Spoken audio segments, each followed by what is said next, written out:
Hello friends, I'm doctor Mukesh Goyal. I hope कि आप बहुत अच्छे हैं। और फ्रेंड्स, आज जो हम बात करने वाले हैं, यूजीसी ने जो क्वेश्चंस पूछे हैं अपने पेपर वन में, उनके हर टॉपिक को छूते हुए चलेंगे, हर यूनिट को। तो बहुत शांति से देखना है और मैं हर कंसेप्ट को आपको समझाने की पूरी कोशिश करूंगा और आपको भी समझने की पूरी कोशिश करना है। और जब भी आप क्वेश्चन स्क्रीन पे देखो, तो मैं जब तक उसके आपको टॉपिक के बारे में कुछ हिंट दूं, कंसेप्ट, ये एक तरीका है ना कि हिंट दो फिर आपका नॉलेज निकालो। तो आप ऐसे करना है कि क्वेश्चन का आंसर करने की कोशिश करनी है। मैं तो आंसर बताऊंगा, एक्सप्लेन भी करूंगा, लेकिन आप भी कोशिश करो, है ना। और मैक्सिमम कमेंट करके बताया करो, जिससे टू वे कम्युनिकेशन हो और इफेक्टिव हो। तो आपके स्क्रीन पे एक क्वेश्चन दिख रहा होगा, स्टेटमेंट का क्वेश्चन है और ये टीचिंग एप्टीट्यूड का क्वेश्चन है। क्वेश्चन पहला स्टेटमेंट कह रहा है, teaching at the understanding level involve encouraging student to think critically and reflect on their learning experience. यानी कि जो बोधगम्य स्तर पर शिक्षण में विद्यार्थियों को समीक्षात्मक रूप से चिंतन और उनके अधिगम अनुभवों के अनुचिंतन को प्रोत्साहित करना समाविष्ट होता है। तो आप बताइए, ये लेवल ऑफ जो वैसे टीचिंग लेवल की बात करते हैं ना, वहां से क्वेश्चन है। अंडरस्टैंडिंग लेवल की बात करते हैं, उससे ऊपर रिफ्लेक्टिव लेवल होता है और उससे नीचे मेमोरी लेवल होता है। याद करो, रोट लर्निंग होती है मेमोरी लेवल में। अंडरस्टैंडिंग लेवल में बेसिकली क्या होता है, जो फैक्ट्स है उनके बीच सामंजस्य बिठाना, फैक्ट ये आया तो क्यों आया, रिलेशन बनाना समझाया जाता है। और रिफ्लेक्टिव लेवल में क्रिटिकल थिंकिंग की बात की जाती है। तो बेसिकली यहाँ पे इसने क्या किया है, क्वेश्चन ने अंडरस्टैंडिंग लेवल के साथ क्रिटिकल को जोड़ रहा है। तो बताइए, अंडरस्टैंडिंग के साथ क्रिटिकल थिंकिंग नहीं होती है। ये जो क्रिटिकल थिंकिंग है, यानी कि जो बेसिकली हम बात करें कि आलोचनात्मक और इस तरह का जो चिंतन स्तर का जो लेवल है, वो रिफ्लेक्टिव लेवल में होता है, अंडरस्टैंडिंग में नहीं होता। तो इसलिए एक ये ऑप्शन तो यानी कि पहला स्टेटमेंट तो गलत हो गया। क्यों गलत हो गया, ये भी आपको समझ में आ गया। क्योंकि ये जो बात लिखी गई है रिफ्लेक्टिव लेवल के लिए लिखी गई है, अंडरस्टैंडिंग के लिए ठीक नहीं है, जबकि ये अंडरस्टैंडिंग के लिए ठीक कह रहा है। ठीक है, आगे सेकंड स्टेटमेंट देखिए, कह रहा है teaching at memory level involve rote memorization and doesn't increase critical thinking.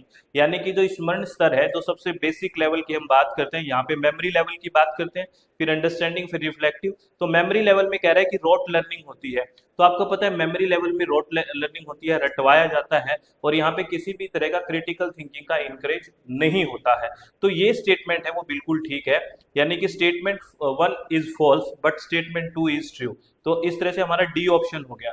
अब आपको पूरा ये समझ के करना है। बहुत सारे स्टूडेंट्स क्या गलती करते हैं कि मुझे ये ऑप्शन याद है, ठीक है, मैं ये पीवाईक्यू में कर चुका हूँ, चलो ये फटाफट आंसर करने की कोशिश करते हैं। वो नहीं, आप क्वेश्चन कम कर लीजिए, लेकिन उस क्वेश्चन को समझने की कोशिश कीजिए कि इसके पीछे बैकग्राउंड क्या है, इसके पीछे कंसेप्ट क्या है। ठीक है, चलो हम बात करते हैं नेक्स्ट क्वेश्चन के बारे में। All the best for the next question. Next question क्या कह रहा है, देखिए। नेक्स्ट क्वेश्चन बात कर रहा है कोलाब्रेशन लर्निंग की। और जब कोलाब्रेशन लर्निंग इन्वायरमेंट की बात होती है, तो आपको याद रखना, यहाँ पे स्टूडेंट सेंट्रिक अप्रोच हो जाती है, ये याद रखना। स्टूडेंट सेंट्रिक अप्रोच, यानी कि केंद्र बिंदु में कौन है, स्टूडेंट है।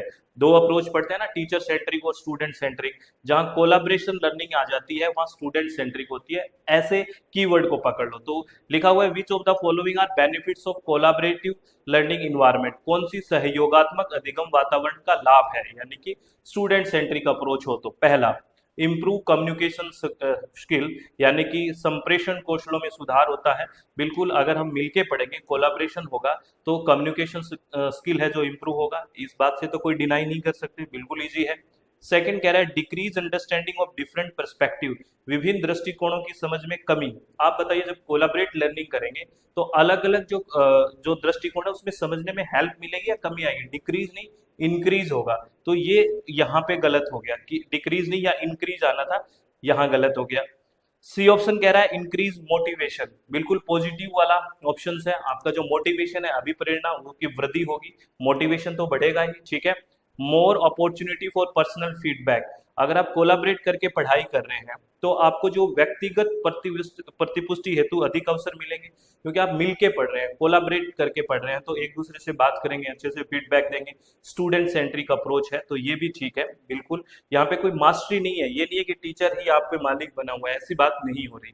तो इसलिए आपको अच्छी अपॉर्चुनिटीज मिलेगी फीडबैक की। तो ए ऑप्शन ठीक हो गया, सी ऑप्शन ठीक हो गया, डी हो गया। और ई कह रहा है एनहांस प्रॉब्लम सॉल्विंग एबिलिटी, यानी कि समस्या समाधान क्षमताओं में वृद्धि होती है। बिल्कुल, अगर आपको स्टूडेंट सेंट्रिक अप्रोच में पहले ही बता दिया आपको दी जाएगी, कोलाबरेटिवली पढ़ाया जाएगा, तो आप में एक अप्रोच बढ़ेगी कि मैं इस प्रॉब्लम को सोल्व करूं, तो प्रॉब्लम सोल्विंग अप्रोच बढ़ेगी। यानी कि बी को काट के बाकी सारे के सारे ऑप्शन है वो ठीक है। तो राइट ऑप्शन कौन सा हो गया, ए सी डी और E, C option will be the right option. अब आपको आराम से दिमाग जैसे ये क्वेश्चन किया ना, तो आपको स्टूडेंट सेंट्रिक और टीचर सेंट्रिक की बात याद होना चाहिए। तो मुझे आप एक बात बताइए, प्लीज आप कमेंट करिए, स्टूडेंट सेंट्रिक में टीचर का क्या रोल होता है और या फिर किस तरह से काम करता है, और टीचर सेंट्रिक में वो किस तरह से काम करता है। एक एक के वर्ड या यूज करते हैं, कीवर्ड जो मैं आपको बताता हूं कि ये कीवर्ड याद रखना है, वो कीवर्ड क्या है, क्या आप लोगों को याद है, आप बताना मुझे कमेंट में। इसका राइट ऑप्शन सी हो गया, ठीक है। चलो आगे बात करते हैं नेक्स्ट क्वेश्चन के बारे में। नेक्स्ट क्वेश्चन क्या कह रहा है, ये रिसर्च एथिक्स से क्वेश्चन है ना, एथिकल इश्यूज आ गया है ना, नैतिकता। Which among the following would be the ethical issue in a research study that involve participation of human subject.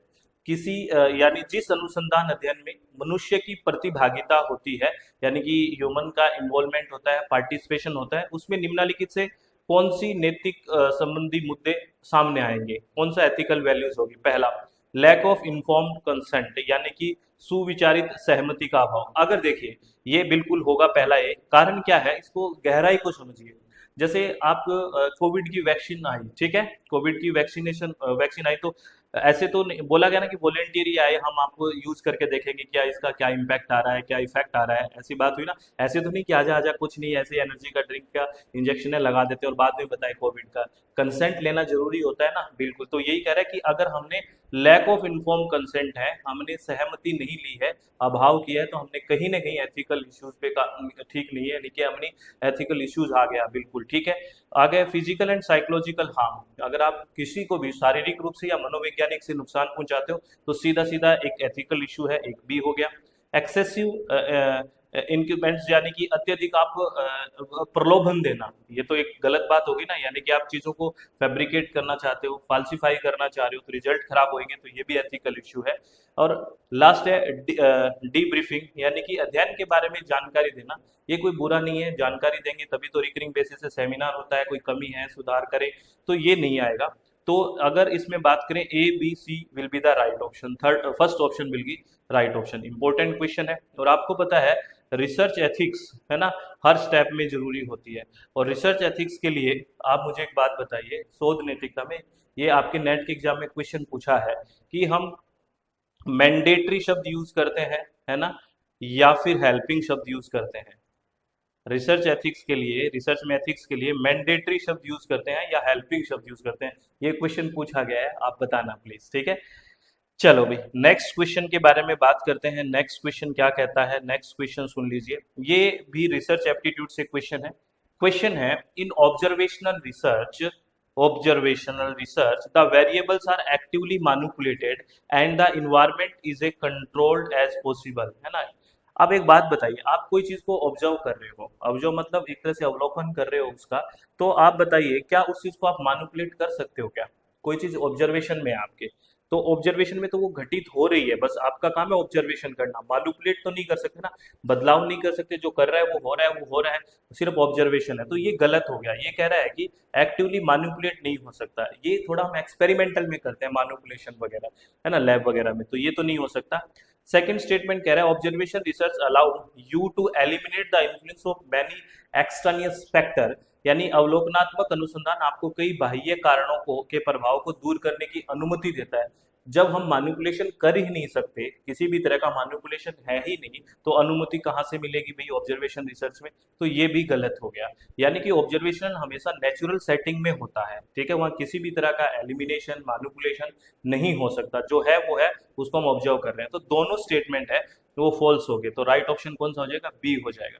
तो इस तरह से आपको अप्रोच देखनी है क्वेश्चन की कि क्या अप्रोच है, क्या वो पूछना चाह रहा है, इसी पे आपको काम करना है, ठीक है। क्या शांति धैर्य बना हुआ है जीवन में, है ना, भागा दौड़ तो नहीं है, अगर भागा दौड़ करोगे तो दिक्कत है, ठीक है।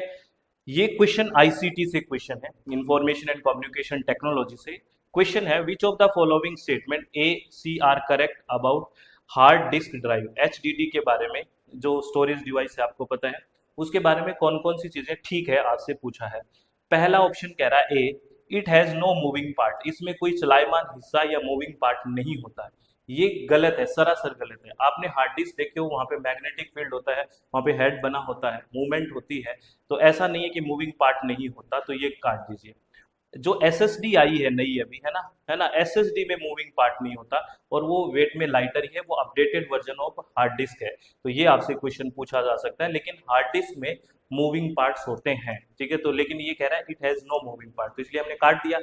फिर है इट इज नॉन वोलेटाइल, ये बात ठीक है। नॉन वोलेटाइल का मतलब है, आप वोलेटाइल और नॉन वोलेटाइल की बात करते हैं ना, तो नॉन वोलेटाइल का मतलब है कि अगर पावर हटा दिया तो कोई दिक्कत नहीं है, स्टोरेज रहेगा, स्टोरेज उड़ेगा नहीं, ठीक है। हम रैम और रोम की बात करते हैं ना, तो आप मुझे बताओ कमेंट में, रैम और रोम में कौन वोलेटाइल है और कौन नॉन वोलेटाइल है? रैम और रोम। और मैं हमेशा एक बात कहता हूँ, रोम रोम में बसने वाला क्या कहाँ उड़ेगा, तो वो नॉन वोलेटाइल होगा। मैंने ही आंसर बता दिया। तो ये जो नॉन वोलेटाइल होगा बिल्कुल है। और तीसरा, it use magnetic property to store data, ये तो हम बात कर रहे थे कि मैग्नेटिक प्रॉपर्टी यूज करता है। तो राइट ऑप्शन ए और सी हो गया, यानी कि B option will be the, नहीं ए और सी नहीं, बी और सी, यानी कि ए तो हमने काटा ही है ना कि नो मूविंग पार्ट्स वाला तो काटा है, मूविंग पार्ट्स होता है, तो राइट ऑप्शन हो गया B and C. Third option will be the right option, B and C will be the right option, ठीक है। और जैसे यहाँ पे मैग्नेटिक प्रॉपर्टीज होती है ना डाटा स्टोर करने के लिए, एसएसडी में इलेक्ट्रिक होता है ना, इसीलिए ये वेट में हल्का होता है, ये भी आप ध्यान रखें, ठीक है। बहुत इंपॉर्टेंट बातें हैं। चलो नेक्स्ट क्वेश्चन के बारे में बात करते हैं, और मैक्सिमम आप कमेंट करके बताते रहिए कि ये चीजें जो मैं पूछ रहा हूँ, प्लीज साथ साथ ये चीजें करिए, है ना। ऐसे नहीं कि ऐसे लेटे हुए हैं आराम से देख रहे हैं, जो चल रहा है चलने दो, कोई इंटरेक्शन नहीं है, फिर और वीडियो दिख गई मैं उसको देख लेता हूँ, इसको छोड़ देता हूँ, मैं थोड़ा वो कर लेता हूँ। ऐसे हेजिटेट होने से, ऐसे भागने से सिलेक्शन नहीं होगा। हमारी प्रॉब्लम है, उसको उससे लड़ेंगे, है ना, तभी समस्या का समाधान होगा। और मेरा काम क्या है, आपको डायरेक्शन में भेजना, कि मैं इधर उधर की बातें ना करने की कोशिश करता हूँ, और जो एग्जाम की रिक्वायरमेंट है, जो यूजीसी नेट की रिक्वायरमेंट है, वहां हम फोकस करने की कोशिश करते हैं। तो आप भी उस चीज को, टेम्परामेंट को बनाए रखिए। आप मैच्योरिटी का एक परिचय दीजिए, ठीक है ना। बेसिकली का selection of resource is the very important, है ना। तो ये आप थोड़ा सा ध्यान रखें। आगे है, एक computer processor will operate fastest when the data is want is in the, computer processor सबसे तेज गति से काम करेगा जब इसका वांछित डेटा कहाँ पे होगा, बताइए। जब आपको पता है सबसे नजदीक यहाँ पे इनमें कैसे मेमोरी है, कैसे मेमोरी में डाटा होगा तो एकदम से फास्ट चला जाएगा। आपको अगर याद है तो हम बात करते हैं, जैसे सीपीयू है ना, सबसे इसके एकदम पास रजिस्टर मेमोरी, फिर कैसे मेमोरी, फिर हम बात करते हैं मेन मेमोरी या रैम की बात करते हैं, और फिर हम सेकेंडरी मेमोरी की बात करते हैं। तो रजिस्टर ऑप्शन में है नहीं, कैसे मेमोरी इसके पास जाएगा एकदम फास्टेस्ट, तो राइट ऑप्शन कौन सा हो गया, कैसे मेमोरी। इंपॉर्टेंट क्वेश्चन है, यहाँ से स्पीड और स्टोरेज का क्वेश्चन पूछा जाता है। स्पीड तो मैंने बता दी, ये सीक्वेंस होगा। अब आप मुझे स्टोरेज का भी बता दीजिए कि स्टोरेज का क्या सीक्वेंस होगा, किसकी स्टोरेज सबसे कम, फिर उससे ज्यादा, फिर उससे ज्यादा, और सबसे ज्यादा स्टोरेज का सीक्वेंस बताना है, किसमें, रजिस्टर, कैसे, प्राइमरी और सेकेंडरी मेमोरी में, ठीक है। चलो आगे बात करते हैं नेक्स्ट क्वेश्चन के बारे में। Next question people development and environment से क्वेश्चन है। क्वेश्चन है, what is the correct increasing order of the contribution to the global warming by the following gases. विभिन्न वैश्विक तापन में निम्नलिखित गैसों के योगदान का सही आरोही क्रम, यानी कि आपको क्या पता है, इंक्रीजिंग ऑर्डर पूछा है कंट्रीब्यूशन में, यानी सबसे कम, फिर उससे ज्यादा, फिर उससे ज्यादा। आपको पता है, मैंने पहले भी एक पीपल डेवलपमेंट इन्वायरमेंट का एक लगभग 1 घंटे का एक वीडियो, उसमें एक कंसेप्ट भी समझाया था आपको, यही यूट्यूब पे। आपको एक चीज तो पता है, सबसे ज्यादा जो कंट्रीब्यूशन है, मैंने उसमें बताया था लगभग 60 to 65% कार्बन डाइऑक्साइड का है। 60 to 65% ग्लोबल वार्मिंग में कार्बन डाइऑक्साइड का कंट्रीब्यूशन है, और सबसे ज्यादा है। तो आपको पता है बी सबसे लास्ट में आएगा, क्योंकि हमें कम से ज्यादा की तरफ बढ़ना है, और बी सबसे लास्ट में सिर्फ और सेकंड ऑप्शन में ही है। सिर्फ इसी बात का, अगर इतनी सी इंफॉर्मेशन आपके पास है, बिल्कुल सिंपल इंफॉर्मेशन, तो भी एक क्वेश्चन ठीक हो गया, इधर उधर भागने की जरूरत ही नहीं है। अब देखो, अगर इसमें देखो सबसे कम इनमें नाइट्रस ऑक्साइड की है, लगभग 6% होता है नाइट्रस ऑक्साइड का।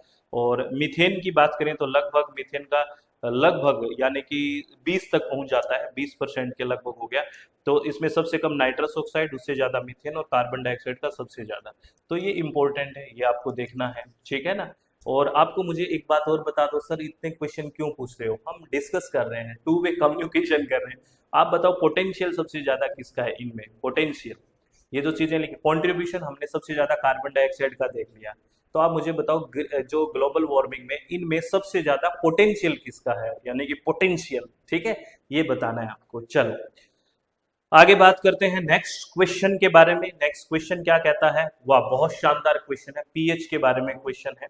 चलो, pH is an important water quality parameter. आपको पता है पीएच, आप अगर साइंस के स्टूडेंट नहीं भी हो तो कोई बात नहीं, ऐसा बोलते हैं ना कि पानी का कितना टीडीएस है, कितना पीएच है, ये बात तो होती है ना। तो आप इम्पोर्टेंट पैरामीटर है पीएच का, तो इसके बारे में सबको जानकारी होना चाहिए। पहला कह रहा है pH is a measure of acidity in water, यानी कि जल कितना अम्लीय है ये बताता है पीएच, बिल्कुल ठीक बात है। PH is a measure of basicity in water, जल कितना क्षार है ये भी बताता है, बिल्कुल बताता है, क्योंकि जब हम पीएच मीटर की बात करते हैं तो आप ऐसे बात करते हो ना, यानी कि 0 से लेके 14 तक वैल्यू होती है और बीच में यहाँ पे 7 होता है। अगर 7 से ऊपर जाएगा तो ये बात करेगा क्षारीयता की, यानी कि बेसिसिटी की। अगर 7 से नीचे आएगा तो ये बात करेगा किसकी, एसिडिटी की, अम्लीयता की। और अगर वैल्यू 7 है तो वो न्यूट्रल होगा, यानी कि उदासीन होगा, ये पता है आपको। तो ये दोनों चीज बता रहा है, एसिडिटी की बात कर रहा है कि अगर 7 से बेसिकली कम है तो एसिडिटी बताएगा, 7 से ज्यादा है तो बेसिसिटी। तीसरा, can have value only up to 10, ये गलत हो गया। अभी हमने बनाया ये वैल्यू 14 तक होती है, 0 से 14, ये कह रहा है 10 तक की होती है, नहीं इसको काट दीजिए। डी कह रहा है pH represent the concentration of hydrogen ion, ये बिल्कुल ठीक है, हाइड्रोजन आयन की सांद्रता पीएच है ना, पीएच देखो एच है ना, ये पोटेंशियल हाइड्रोजन की बात करता है, तो ये भी ठीक है, यानी कि ए ठीक हो गया, बी ठीक हो गया, डी ठीक हो गया। अब ई की बात करते हैं, उस value 0 confirm the water is portable, यदि मान शून्य है तो यह पुष्टि होता है कि जल पीने होगा। अगर पीएच 0 हो गया ना तो जल जाओगे, कितना एसिडिक हो जाएगा। जो तथाकथित जो प्रेमी लोग वो छिड़क देते हैं ना एसिड है, HCl वगैरह, उसका भी पीएच 1-2 होता है, तो वो जल जाती है स्किन। अगर 0 हो जाएगा तो पियोगे क्या, जल ही जाएगा। तो अब ये मत सोचो कि 0 हो जाएगा तो पी लेंगे, नहीं, ये काट दो भाई, बहुत गंदा ऑप्शन है, ए बी और D is the right option, ठीक है। अब मुझे आप, फिर मैं क्वेश्चन पूछूंगा, हम आदत से लाचार हैं, मास्टर आदमी है, टीचर है, आप तो गाइड हो गए, क्योंकि आप बड़े हो गए तो problem solving teacher centric approach ना होकर स्टूडेंट सेंट्रिक करनी पड़ेगी। तो आप मुझे एक बात बताइए कि जो पीएच होता है ड्रिंकिंग वाटर का कितना होता है ना, ड्रिंकिंग वाटर का पीएच कितना होता है, ये आपसे यूजीसी में पूछा गया क्वेश्चन है कि what is the pH of drinking water का, जो ब्यूरो ऑफ इंडियन स्टैंडर्ड में रखा गया है कितना होना चाहिए, ये आपको बताना है, ठीक है।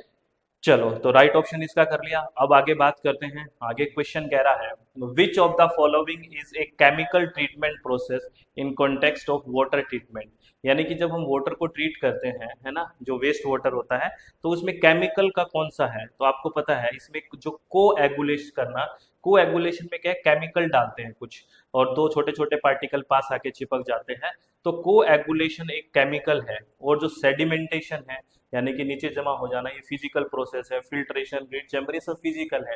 केमिकल एक ही है, कोएगुलेशन, और यही बताना है।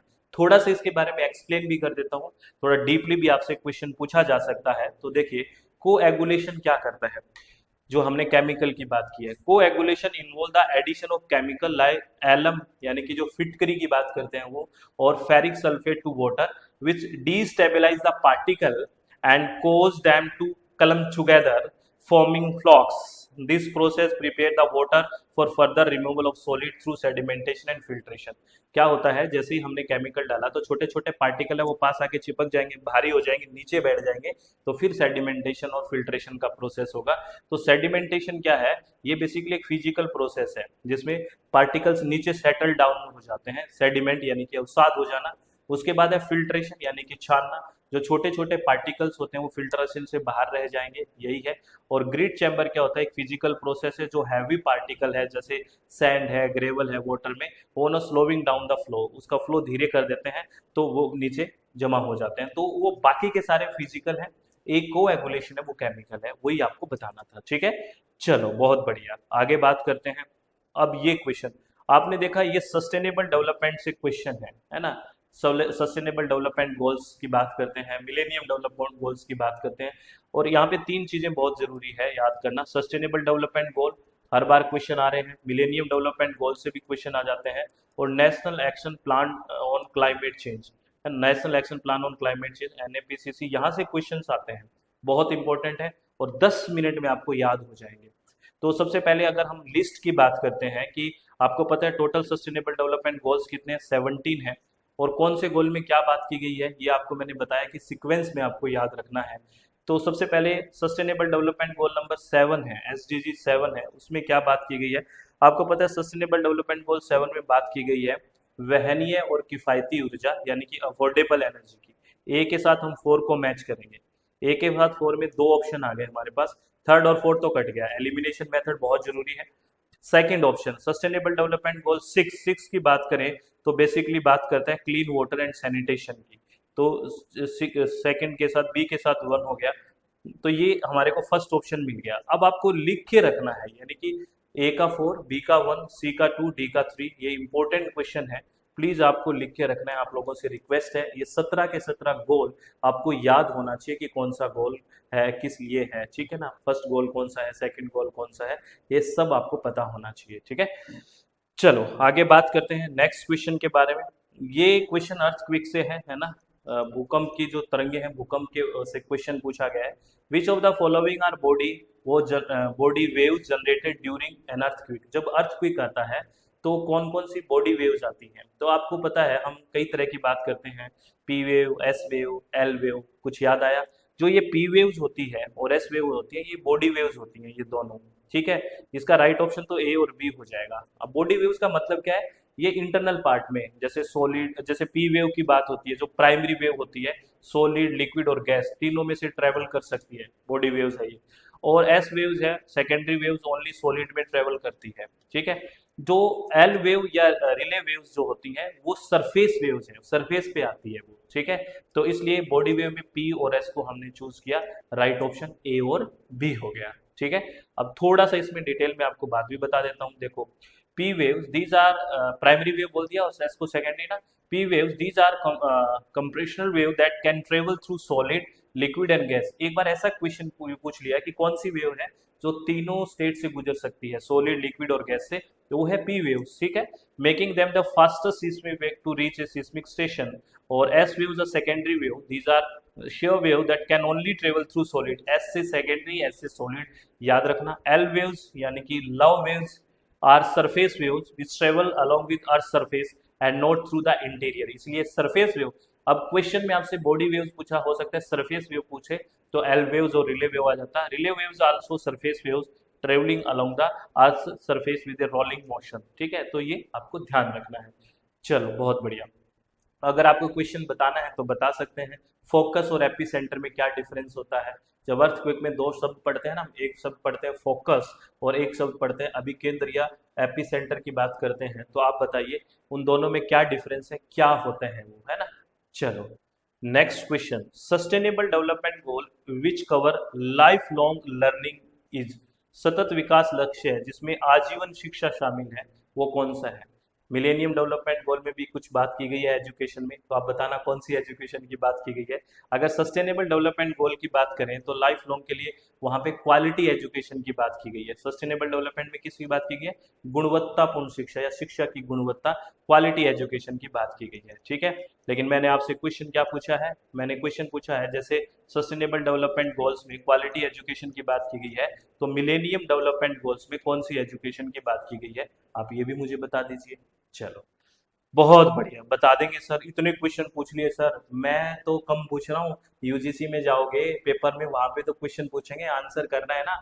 मैं ये बात कर रहा हूँ कि आपका टेम्परामेंट ऐसा है क्या। आप अगर परेशान हो जाओगे, क्वेश्चन पूछ रहे हैं, क्वेश्चन पूछ रहे हैं और आंसर नहीं करोगे, तो ये आप सिद्ध करता है कि आपकी तैयारी उस लेवल की नहीं है, आपका फ्रस्ट्रेशन हावी है। मैं तो यही मानूंगा ना भाई। अब आप डिपेंड, आप खुद ही मानिए कि मैं कुछ पूछ रहा हूँ और मैं पढ़ाई से रिलेटेड बात कर रहा हूँ, इधर उधर की बात नहीं कर रहा। हर क्वेश्चन से मैं आपको कुछ दूसरा पहलू भी पूछना चाह रहा हूँ कि क्या आपको ये पता है या नहीं पता है। तो आप बताओगे तभी पता लगेगा ना कि आपको कितना आता है, कितना नहीं आता। कमेंट करेंगे, डिस्कस करेंगे, क्या सीखा है। मैं आप लोगों से प्लीज एक बात रिक्वेस्ट करता हूँ, मेरा बहुत एक्सपीरियंस है ना। 10 साल मुझे पढ़ाते हुए हो गए, मेरी डॉक्टरेट पीएचडी भी हो गई, बहुत सारी चीजें देखी है मैंने। रिसोर्स बहुत अवेलेबल है, इधर से उधर से बहुत ज़्यादा है। सिलेक्शन कीजिए कि आपको कौन सा पढ़ना है, कौन सी चीज़ें जो एग्जाम ओरिएंटेड है। बहुत ज़्यादा इंफॉर्मेशन का अगर ओवरलोड कर लोगे, रिटेन नहीं कर पाओगे, तो क्या मतलब है। मेरी बात समझ रहे हो ना? तो इन्फॉर्मेशन इतनी ही होनी चाहिए जिसको रिटेन कर सकें, जिसको हम अप्लाई कर सकें। मुझे तो यही लगता है, तभी बात बनेगी, परफॉर्मेंस तभी आएगी निकल के ना। चलो, जब क्वालिटी की बात आई तो मैंने ये बात कर दी भाई, है ना। यहाँ पे कुछ ये हायर एजुकेशन सिस्टम से क्वेश्चन है, हायर एजुकेशन सिस्टम से भाई, क्योंकि कमीशन की बात आ गई। यहाँ कुछ एजुकेशनल कमीशन है और उनके चेयरमैन दिए हुए हैं। तो यूनिवर्सिटी एजुकेशन कमीशन, जो आपको पता है स्वतंत्रता के बाद सबसे पहली बार आया, ये भी आपसे क्वेश्चन पूछा है। तो यूनिवर्सिटी एजुकेशन कमीशन है, उसके जो चेयरपर्सन थे आपको पता है, डॉक्टर राधा कृष्णन। ठीक है, ये बात बिल्कुल ठीक है। सेकेंडरी एजुकेशन कमीशन, जिसको मोदिलियार भी बोलते हैं, तो बी का 4 हो गया, ए का 3 हो गया, बी का 4 हो गया, है ना। ऐसे मेरे पास सेकंड ऑप्शन सीधा बन ही गया, है ना। और इंडियन यूनिवर्सिटी कमीशन है, तो उसमें रिलेटेड है थॉमस रिले, याद करो। और नेशनल नॉलेज कमीशन, है ना, इसके बारे में भी अलग से क्वेश्चन पूछते हैं सैम पित्रोदा जी।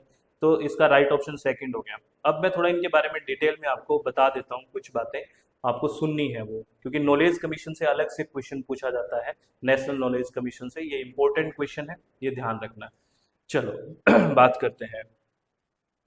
देखिए द इंडियन, पहले सबकी बात कर लेते हैं। सबसे पहले इंडियन यूनिवर्सिटी कमीशन आपको पता है 1902 में आया, also known as Raleigh commission. जो रिले कमीशन, जो नया नाम सुना होगा आपने, पता नहीं सुना है नया कि नहीं। इंडियन यूनिवर्सिटी कमीशन पढ़ते हैं ना, आपको याद है हम चार्टर एक्ट से पढ़ते हैं, 1813 की बात करते हैं। मगर मोटा मोटी बात करूं, 1813 की बात करते हैं, है ना। फिर हम 1854 की बात करते हैं, कुछ याद कीजिए, वुड डिस्पैच वगैरह। फिर हम 1857 की बात करते हैं कि ये यूनिवर्सिटियां बनी, कोलकाता, मुंबई, मद्रास, याद कीजिए। फिर 1902 की बात करते हैं, फिर 1904 की बात करते हैं, फिर 1906 की बात करते हैं, फिर 1911 की बात करते हैं। फिर हम थोड़ा थोड़ा चीज़ों को समेटने की कोशिश करते हैं, और फिर हम सीधा का सीधा यहाँ आ जाते हैं कि थोड़ा एजुकेशन पॉलिसी की तरफ जाते हैं, है ना, कि 68, 86, थोड़ा यहाँ मैं बताने की कोशिश करता हूँ। फिर हम सीधा का सीधा जो स्वतंत्रता के बाद सबसे पहले एजुकेशन कमीशन आया, वहाँ की बात करता हूँ 47-48 में, है ना। फिर हम बात करते हैं बेसिकली सेकेंडरी एजुकेशन कमीशन की बात करते हैं, है ना। ऐसे ऐसे 1902, 1904 की भी बातें होती है। और ऐसे ऐसे करते हुए आपको मैं 1813 से लेके 2020 की जो नेशनल एजुकेशन पॉलिसी है वहां तक कनेक्ट करता हूँ कि क्या क्या एजुकेशन में हुआ है। तो वो चीज याद करिए आप, ठीक है। तो ये इंडियन यूनिवर्सिटी कमीशन 1902 में, है ना, और इंडियन यूनिवर्सिटी एक्ट आया 1904 में, अगर आपको याद है तो। इसको रिले कमीशन भी बोलते हैं। वो establish on assess on recommendation improvement of higher education system in British India. और इसको अपॉइंट किसने किया? लॉर्ड कर्जन ने, है ना, और सर जो थॉमस रिले ने। ये आपको ध्यान रखना है। और नेशनल नॉलेज कमीशन की बात करूं, आपसे इसकी ईयर भी पूछते हैं कि ये कब आया। तो Indian advisory body establish by prime minister Manmohan Singh ji in 2005। ये ईयर याद रखना कि ये जो नेशनल नॉलेज कमीशन है, ये मनमोहन जी के द्वारा इस्टेब्लिश किया गया था 2005 में, याद रखना, ठीक है ना। और इनके चेयरपर्सन थे Sam Pitroda ji. That focus on transforming India into knowledge economy by reforming education, research and development, intellectual property right and e governance. तो इसकी ईयर याद रखना है। उस टाइम देश के प्रधानमंत्री कौन थे, ये याद रखना है। और इसके चेयरपर्सन कौन थे, ये भी आपको ध्यान रखना है, ठीक है। हम्म, ध्यान रखोगे। चलो बहुत बढ़िया। आगे बात करते हैं। ये क्वेश्चन भी बहुत शानदार क्वेश्चन है, थोड़ा सा है ना, है तो हायर एजुकेशन से, लेकिन इसको एक बेसिक और जनरल क्वेश्चन बांध सकते हैं, थोड़ा आराम से समझोगे तो।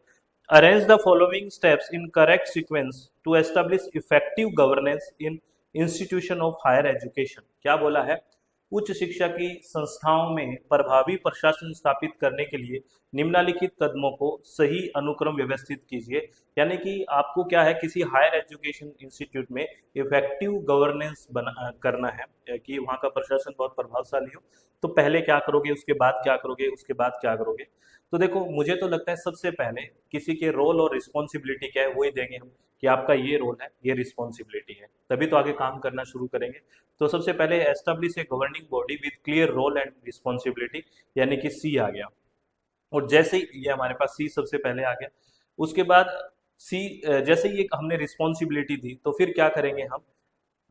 ट्रांसपेरेंसी रखनी है और अकाउंटेबिलिटी, यानी कि उनकी जवाबदेहिता निश्चित करनी है। Formulate policy that ensure transparency and accountability, ऐसी हम पॉलिसी बनाएंगे। सी के बाद ए आ गया, ठीक है। उसके बाद हम इन्वॉल्व करेंगे faculty staff and student in decision making process, कि हमें क्या करना चाहिए, क्योंकि जितना इन्वॉल्वमेंट होगा आइडियाज मिलेंगे। ठीक है, तो बी हो गया। उसके बाद हम क्या करेंगे, चीज़ों को मॉनिटर करेंगे और इवेलुएट करने की कोशिश करेंगे कि जो हमने इम्प्लीमेंटेशन और स्ट्रेटेजी जो बनाई है उसका क्या रहा। तो उसके बाद डी आ गया। और फाइनली हम अपडेट करेंगे और रिव्यू करेंगे, क्या फीडबैक मिल रहा है, क्या बातें हमने जो इम्प्लीमेंट की उनका क्या रिजल्ट आया। तो फाइनली ई हो गया। तो ये CABDE is the right option, यानी कि second option will be the right option. बहुत अच्छा क्वेश्चन है, बहुत बेसिक क्वेश्चन है, और ये क्वेश्चन रिपीट होने वाला है अभी। मुझे लगता है कि ये रिपीट होना चाहिए या इसका स्टेटमेंट चेंज हो जाए कुछ ना कुछ, क्योंकि इतना इफेक्टिव और बढ़िया क्वेश्चन है। ठीक है, चलो आगे बात करते हैं नेक्स्ट क्वेश्चन के बारे में। ये भी बहुत अच्छा क्वेश्चन है, हायर एजुकेशन सिस्टम में ही है। Chronologically arrange the following organization in order of their year of establishment. निम्नलिखित संगठनों को उनकी स्थापना के वर्ष के अनुसार कालानुक्रम क्रम में व्यवस्थित करें। देखो, अगर इनमें सबसे नया देखें, इसमें लिखा हुआ है NITI Aayog, planning commission, university grant commission यानी कि यूजीसी, और ICSSR। और ICSSR का सेपरेटली आपसे ईयर भी पूछा गया है, सबका बताऊंगा मैं आपको। अगर देखें, इनमें सबसे पहले तो प्लानिंग कमीशन था, बिल्कुल सबसे पहले, ठीक है ना। और इनमें सबसे नया नीति आयोग है। तो ऐसा ऑप्शन देखिए जो सबसे पहले तो बी ऑप्शन हो, प्लानिंग कमीशन, और सबसे लास्ट में नीति आयोग हो। तो ऐसा मेरे पास फोर्थ ऑप्शन बन गया, देखिए, यानी कि यहाँ पे ये हो गया BCDA, है ना। यानी कि सबसे पहले प्लानिंग कमीशन और सबसे नया नीति आयोग, और इनमें यूजीसी पहले है और उसके बाद ICSSR है। ये है राइट ऑप्शन। ठीक है, अब इनकी ईयर्स बता दूंगा, फिर आप अच्छे से याद रखना ईयर्स को भी, ईयर से भी क्वेश्चन पूछे जाते हैं। अगर प्लानिंग कमीशन की बात करें तो आपको पता है 1950, establish by government of India in March 1950। March 1950 में योजना आयोग जिसकी हम बात करते हैं, it was the central body responsible for formulating 5 year plans बनाती थी ये, पंचवर्षीय योजनाएं। ठीक है, फिर यूनिवर्सिटी एजुकेशन कमीशन, आपको पता है यूजीसी एक्ट आया 1956 में, है ना। उसके बाद Indian council of science social science research, ICSSR, इसका ईयर भी याद रखना 1969। ये सेपरेटली आपसे ईयर पूछा गया है, establish by the government of India इन 1969। और नीति आयोग तो पता आपको 2015 में आया, 1 जनवरी 2015 में, और इसने रिप्लेस किसको किया, प्लानिंग कमीशन को, योजना आयोग को, ये ध्यान रखना है। ठीक है, चलो बहुत बढ़िया, बहुत बढ़िया, ये सारी बातें आपको याद रखनी है। उसके बाद अगर हम बात करें, ये भी हायर एजुकेशन से सिस्टम है, ये एंशियंट से क्वेश्चन है। क्वेश्चन है, in the Vedic era as education had an idealistic nature, the acharya stress on the following.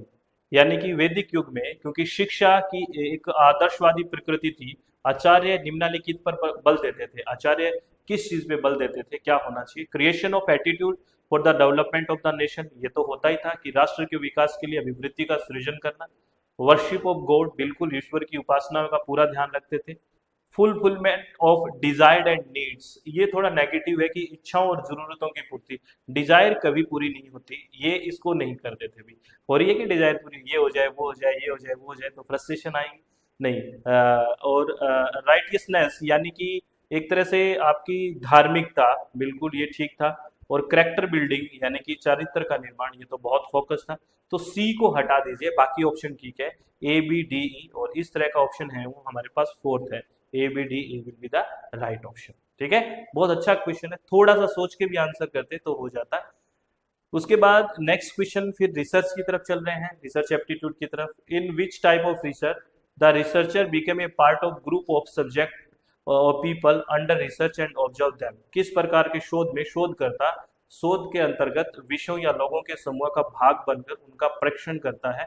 और ऐसे ही जब भाग बनता है, उसका पार्ट बनता है, तो आपको पता है निर्जाति वर्णन शोध या इथिनोग्राफिक शोध आता है। और मैं आपको समझाता भी हूँ कि मान लो ये कोई रिसर्चर है, ये कोई शोध करता है ना, और ये किसी के कल्चर को जानने की कोशिश करता है, यानी कि इन लोगों के इसके कल्चर को जानना है। ठीक है, तो ये क्या करेगा, इनके बीच रहेगा, और इनको अच्छे से सुनेगा, इनकी पार्टिसिपेट करेगा, और इनको इनके साथ रहेगा। उससे क्या होगा, पता लगेगा कि इनका कल्चर क्या है। तो यही कह रहा है ना, in which type of research the research become a part of the group of subject people under research and observe them. तो ये इथिनोग्राफिक रिसर्च यानी कि निर्जातीय शोध में ऐसा होता है, ये ध्यान रखना है। ठीक है, और देखो, जैसे ये रिसर्च आई तो आपको क्वालिटेटिव और क्वांटिटेटिव के बारे में पता होना चाहिए। फिर क्वेश्चन पूछ लेता हूँ, तो बताओ ये जो है ये रिसर्च क्वालिटेटिव है या क्वांटिटेटिव? इथिनोग्राफिक रिसर्च है वो क्वालिटेटिव है या क्वांटिटेटिव, यानी कि गुणात्मक है या मात्रात्मक, ये और बता दो, क्योंकि ऐसा क्वेश्चन भी आपसे बहुत पूछा जाता है। ठीक है। और जैसे ये रिसर्च की बात होती है तो आपको सारी रिसर्च पता होना चाहिए। आपको बेसिक से कि फंडामेंटल रिसर्च या कि बेसिक रिसर्च क्या होती है, अप्लाइड रिसर्च क्या होती है, एक्शन रिसर्च क्या होती है, हिस्टोरिकल रिसर्च क्या होती है, एक्स पोस्ट फैक्टो रिसर्च क्या होती है, एक्सपेरिमेंटल रिसर्च क्या होती है, लॉन्गिट्यूडनल रिसर्च क्या होती है, क्रॉस सेक्शनल रिसर्च क्या होती है, ठीक है ना, ब्लाइंड रिसर्च क्या होती है, डबल ब्लाइंड रिसर्च क्या होती है, फिजिबल रिसर्च या पायलट प्रोग्राम क्या होता है, क्वालिटेटिव क्या है, क्वांटिटेटिव क्या है। इस तरह की सारी बातें आपके एकदम जहन में घूम जानी चाहिए। क्या ये रिसर्च है, पढ़ी है मैंने, इसका ये कीवर्ड है, ये मैंने याद रखने को बोला था, क्या ये सारी चीजें आपको याद है, क्या हम अप्लाई कर पाएंगे वहां पे, ये सारी चीजें फोकस में होनी चाहिए। ठीक है। चलो आगे बात करते हैं नेक्स्ट क्वेश्चन के बारे में। देखो फंडामेंटल से ही पूछ लिया, what is pure research? Pure research क्या है? तो सबसे पहला ऑप्शन कह रहा है it is concern with search for way of using scientific knowledge to solve practical problem. देखो using scientific knowledge to solve practical problem नहीं, ये एक अप्लाइड रिसर्च है, क्योंकि ये हम यूज कर रहे हैं, है ना, किसी पर्टिकुलर सिचुएशन में प्रॉब्लम को सोल्व करने के लिए चीजें अप्लाई हो रही है, तो ये नहीं होगा। It doesn't develop and test hypothesis and theories, ये कह रहा है कि ये थ्योरी या फिर हाइपोथेसिस डेवलप नहीं करता, ये भी गलत है, क्योंकि देखो प्योर रिसर्च या बेसिक रिसर्च है तो चीजें तो डेवलप होगी यहाँ पे। This research is not use to reject और सपोर्ट एग्जिस्टिंग थ्योरी, नहीं ये थ्योरी के बारे में बात करता है, एग्जिस्टिंग को नई चीज बनाना, थ्योरी डेवलपमेंट की बात करता है। जब भी प्योर रिसर्च, बेसिक रिसर्च या फंडामेंटल रिसर्च की बात करें तो याद रखना यहाँ पे बात होगी थ्योरी डेवलपमेंट की, यानी कि सिद्धांत का विकास। कोई सिद्धांत बना हुआ है उसको रिजेक्ट करना, उसमें नई चीज ऐड करना, नया सिद्धांत बनाना, ये काम होता है प्योर रिसर्च का, बेसिक रिसर्च का, फंडामेंटल रिसर्च का। और जरूरी नहीं है कि जब भी आपने रिसर्च किया तुरंत तुरंत लागू हो जाए, जब जरूरी होगी तब वो चीजें अप्लाई करेंगे उस सिचुएशन में। तो हमारे पास ऑप्शन 4 ही बचता है। It is also called the basic research and is concern with the quiz for knowledge and knowing more about the phenomena without concern for its practical use. यही कह रहे हैं ना, इसे मूल शोध भी कहा जाता है, और इस यह ज्ञान और ज्ञान की खोज और घटना की व्यवहारिक उपयोग की चिंता किए बिना उसके बारे में अधिक जानकारी या जानने से संबंधित है। ये नहीं कि अभी व्यवहार में एकदम से यूज हो जाए, वो थ्योरी डेवलप करने में पूरा फोकस करता है, ये बात कहना चाहता है। ठीक है। चलो अब ये क्वेश्चन देखिए, arrange the steps of classroom action, है ना, एक्शन रिसर्च के स्टेप्स पूछ लिए, तो इसके तो चीज एक ही बोलता हूँ, प्यार, PAOR, प्लान, PAR, प्लान के बाद एक्ट, एक्ट के बाद ऑब्जर्व, है ना, ऑब्जर्व के बाद रिफ्लेक्ट, और रिफ्लेक्ट के बाद फॉलो अप है। तो देखिए क्या है, सबसे पहले हो गया प्लान, प्लान ए में है, उसके बाद प्लान के बाद एक्शन या एक्ट है तो C आ गया, उसके बाद ऑब्जर्व है ना, ऑब्जर्व क्या हो गया, D आ गया, प्लान एक्ट ऑब्जर्व, फिर आ गया रिफ्लेक्ट यानी कि B है, और फिर E है फॉलो अप। ACDBE कहाँ है, देखिए ACDBE is the right option, है ना, थर्ड ऑप्शन हो गया वो राइट ऑप्शन हो गया। ठीक है, थर्ड ऑप्शन हो गया वो राइट ऑप्शन हो गया, ACDBE। याद आया कुछ चीजें? चलो बहुत बढ़िया। देखो मैंने आपको एक्शन और अभी बात की थी और इन्हीं से क्वेश्चन आ रहे हैं, बहुत बढ़िया। और ये PYQs है, रिसेंटली पूछी गई चीजें हैं, ठीक है ना, तो ध्यान रखना है। आगे क्वेश्चन है, arrange the following steps of research in order of there occurrence, है ना, यानी कि पहले क्या होगा उसके बाद क्या होगा जब रिसर्च करते हैं। देखो कंक्लूजन तो सबको पता है सबसे लास्ट में आएगा, तो ड्राइंग ए कंक्लूजन यानी कि निष्कर्ष तो सबसे लास्ट में निकालते हो, तो सबसे लास्ट में देखो सारे ऑप्शन में सबसे लास्ट में है, कर लो एलिमिनेशन, क्या एलिमिनेशन करोगे, नहीं कर सकते। तो अब सबसे पहले क्या होगा, रिसर्च की प्रॉब्लम को डिफाइन करेंगे, क्योंकि सबसे पहले हमें ये समझ में आना चाहिए ना हमारी समस्या क्या है, समस्या होगी तभी तो समाधान होगा, और हमें हमें पता ही नहीं हमारी क्या समस्या है। तो डिफाइन करें पहले रिसर्च प्रॉब्लम को, तो डी सबसे पहले होगा और ए सबसे लास्ट में, तो डी सबसे पहले दो ऑप्शन में है, तो ये थर्ड और फोर्थ तो कट गया। जैसे ही आपने रिसर्च प्रॉब्लम को डिफाइन किया तो फिर क्या करोगे, हम फिर हाइपोथेसिस बनाएंगे कि ये मेरी प्रॉब्लम है, अगर ऐसा ऐसा करा तो ऐसा होगा, तो फॉर्मुलेशन ऑफ हाइपोथेसिस, तो यानी कि डी के बाद सी आ गया, तो दोनों ऑप्शन में है। उसके बाद क्या आएगा, अब जो वेरिएबल है उनको मेजर करेंगे भाई, है ना, जो हमने डाटा कलेक्ट इकट्ठा करा है मेजर करेंगे, और फिर उसका जो रिजल्ट आया उसको इंटरप्रेट करेंगे। तो डी के बाद सी, सी के बाद ई आ गया, ई के बाद फिर बी आ गया, और फाइनली ए आ गया। तो इस तरह का अपने पास ऑप्शन फर्स्ट बन गया। बहुत इंपॉर्टेंट क्वेश्चन है, आपको पता है इस तरह का क्वेश्चन हर बार पूछ लेते हैं। बेसिक क्वेश्चन है लेकिन हम जल्दबाजी में गलती कर देते हैं, है ना। कहीं आप सैम्पलिंग का जोड़ देते हैं, और सैम्पलिंग वाला जो टॉपिक है ना, आपको रिसर्च में सैम्पलिंग बहुत अच्छे से आनी चाहिए। सैम्पलिंग वाला टॉपिक आता है कि आपको प्रोबेबल और नॉन प्रोबेबल की बात करते हैं। फिर प्रोबेबल को हम करते हैं कि every sample have the equal chance, her sample का इक्वल चांस होता है। नॉन प्रोबेबल में ऐसा नहीं होता। फिर प्रोबेबल को हम अलग अलग पढ़ते हैं, रैंडम सैम्पलिंग की बात करते हैं, stratified sampling, cluster sampling, systematic sampling. फिर नॉन प्रोबेबल में आते हैं, जजमेंट सैम्पलिंग की बात करते हैं, है ना, कोटा सैम्पलिंग की बात करते हैं, नेटवर्किंग या नेटवर्किंग सैम्पलिंग होती है ना, स्नोबॉल सैम्पलिंग की बात करते हैं, ये और डायरेक्शनल सैम्पलिंग की बात करते हैं। ये सारी सैम्पलिंग का भी बहुत इंपॉर्टेंट टॉपिक है, ये आपको आना चाहिए, यहाँ से हर बार क्वेश्चंस पूछे जा रहे हैं। ठीक है, प्लीज ध्यान रखनी है इन बातों को जो मैं आपको कह रहा हूँ। नहीं ध्यान रखोगे तो अपना ही नुकसान करेंगे हम, और किसका करेंगे। ठीक है, ये क्वेश्चन लॉजिकल रीजनिंग से है, एलआर से क्वेश्चन है, और एलआर में जो फालेसीज है ना, फालेसीज से बहुत इंपॉर्टेंट क्वेश्चन है ये भाई। क्या क्वेश्चन है देखिए, identify the fallacy committed in the following argument. नीचे कुछ आर्ग्यूमेंट लिखा हुआ है और उसमें पूछा है कि कौन सी फालेसी है। There must be intelligent life on other planet, ठीक है, no one has proven that there is not. दूसरे ग्रहों पर भी बुद्धिमान जीवन होना चाहिए, अभी तक कोई भी यह सिद्ध नहीं कर रहा कि ऐसा नहीं है। देखो ये हम एक और दूसरे एग्जांपल से पढ़ते हैं, ये राइट ऑप्शन है फर्स्ट, अपील टू इग्नोरेंस, है ना, कि किसी ने इसको इग्नोर नहीं किया इसलिए सच है। जैसे कई बार ऐसे बोलते हैं, अरे वो तेरे से है ना बहुत प्यार करती है, उसको कॉल कर। आपने पूछा क्यों, कभी उसने आके मना किया है क्या कि वो तेरे से प्यार नहीं करती। ये कोई बात है, हर कोई आके आपको मना करेगा क्या। या फिर ऐसे कहीं, ओए मैं ना दुनिया का सबसे इंटेलिजेंट आदमी हूँ, क्यों, क्योंकि मुझे किसी ने नहीं कहा कि मैं इंटेलिजेंट नहीं हूँ। यानी कि ये क्या है, एक फालिसी है, वो कौन सी है, अपील टू इग्नोरेंस। ऐसी बात ये कह रहा है कि है ना अदर प्लेनेट पे ना इंटेलिजेंट लोग रहते होंगे। उसे पूछा क्यों भाई ऐसे, उसका तर्क था कि भाई इसलिए ऐसा है कि किसी ने तो नहीं कहा कि इंटेलिजेंट या नहीं रहते, ये क्या या वहाँ इंटेलिजेंट किसी ने प्रूव थोड़ी करा है। तो ये अपील टू इग्नोरेंस हो जाता है इसका राइट ऑप्शन। ठीक है, और फालिसीज से हर बार क्वेश्चंस आते हैं, आपको ये भी बात पता है। उसके बाद क्वेश्चन है, आई यही फालिसीज से क्वेश्चन है, I have listen to the parliament speech of the president of the country XYZ once, है ना। ये कह रहे हैं मैंने XYZ देश के राष्ट्रपति का संसद में दिए गए भाषण को सुना, एक बार ही उसने सुना है, वंस, है ना। From that I must conclude that he is loudly या लाउजी स्पीकर, सॉरी, और यह अवश्य निष्कर्ष निकालता हूं कि वह एक निष्प्रभावी वक्ता है ना। Which fallacy is committed in the above statement. अब आप देखिए, वो वंस एक बार किसी को सुनने से उसका पूरा का पूरा बोल दिया कि ये ऐसा ही है। तो यानी कि उसने जो जनरलाइजेशन किया वो बहुत जल्दी में किया है, यानी कि हास्टी जनरलाइजेशन, यानी कि अविचारित सामान्यीकरण कर दिया।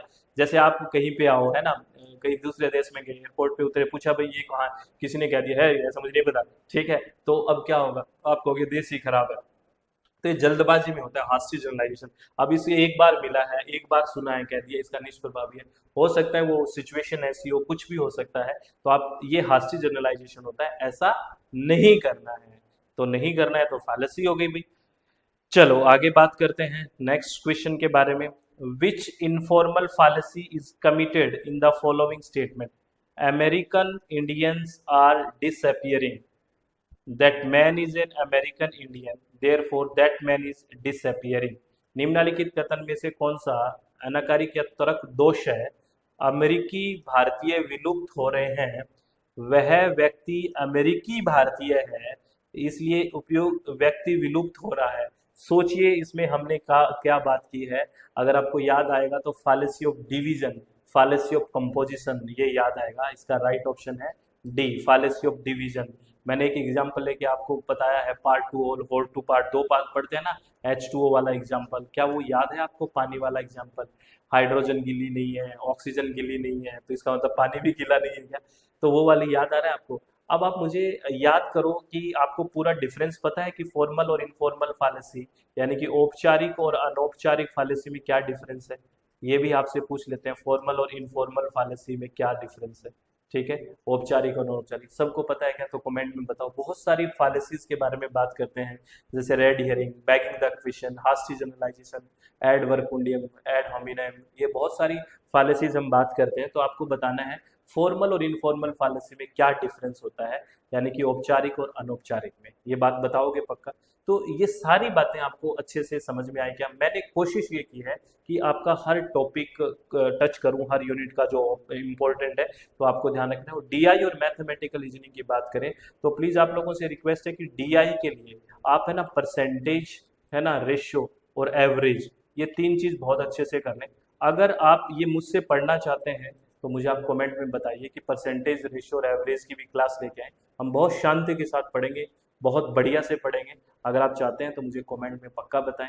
और आप हमसे पेड बैचेज में जुड़ना चाहते हैं और चाहते हैं कि हमारे साथ पूरी अच्छे से तैयारी करें पेपर 1 की, पेपर 2 इन्वायरमेंट साइंस और एजुकेशन की, तो आपको पता है अपनी वेबसाइट है www.swmg.in। SWMG का मतलब सक्सेस विद मुकेश गोयल। और प्ले स्टोर में जाओगे तो अपनी मोबाइल ऐप है जिसका नाम है SWMG, है ना, प्ले स्टोर में वहां पे जाके, और इसका लिंक भी डिस्क्रिप्शन बॉक्स में मिल जाएगा। इस सेशन के लिए क्रैश कोर्स भी है ना, इस जून के लिए भी आप जुड़ सकते हो, है ना, पेपर 2 इन्वायरमेंट साइंस के लिए और पेपर 1 के लिए। और ये नंबर है अपना 9467494674 ये नंबर है। इस नंबर पे आप कॉल या व्हाट्सएप करके कोई भी जानकारी लेनी है आप ले सकते हो, ठीक है? तो आपको सेशन कैसा लगा? मैक्सिमम लोग कमेंट करके बताएंगे, तभी पता लगेगा कि बढ़िया लगा, मजा आया, हर चीज समझ में आई।